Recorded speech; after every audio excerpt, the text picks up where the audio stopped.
Shalom anak muda.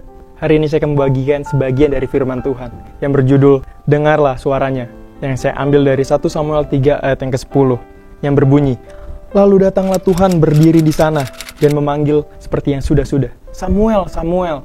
Dan Samuel menjawab, berbicaralah, sebab hambamu ini mendengar. Kita bisa lihat dari Nabi Samuel yang berarti mendengar Tuhan. Ada 6 hal yang akan saya bagikan di sini. Yang pertama, Tuhan tidak memandang rupa manusia. Roma 2 ayat yang ke-11. Mau kalian besar, kurus, tinggi, pendek, apapun kondisi tubuh kalian sekarang, Tuhan bisa pakai kalian. Tuhan bisa berbicara melalui siapapun di luar sana, maupun juga bisa langsung kepada kalian. Yang kedua, Allah melihat hati. Maka dari itu, jika kalian datang ke gereja, gunakan hati kalian dengan sungguh-sungguh. Bukan karena ke tempat gereja hanya untuk formalitas, hanya untuk kebiasaan, rutinitas. Lihat teman ke gereja, kalian ke gereja. Takut diomongin teman atau saudara, kalian tidak ke gereja. Tapi bukan seperti itu. Kalian ke gereja karena hati kalian ingin memuji dan membesarkan nama Tuhan. Yang ketiga, membaca kebenaran firman Tuhan. Kita bisa lihat dari Kolose 3 ayat yang ke-16. Bagaimana kalian bisa tahu isi hati Tuhan kalau tidak mau membaca firman Tuhan?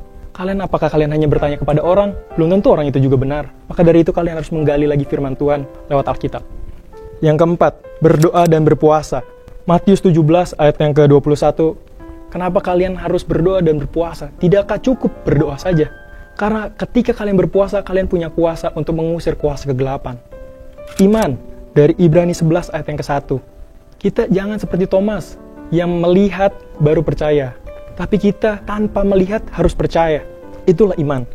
Taat dan setia yang ke-6. Kita bisa lihat dari Ibrani 10 ayat yang ke-36 dan Wahyu 2 ayat yang ke-10. Kita harus taat dengan ajarannya, dengan perintahnya. Dan kita juga harus setia hingga akhir nafas kita. Saya ingin mengundang kalian semua yang mendengarkan video ini untuk lebih lagi taat, setia, agar kita bisa mendengar suara Tuhan melalui firman Tuhan, mengetahui suara Tuhan dari isi hati kita, atau apapun itu. Tetaplah setia, guys. God bless you.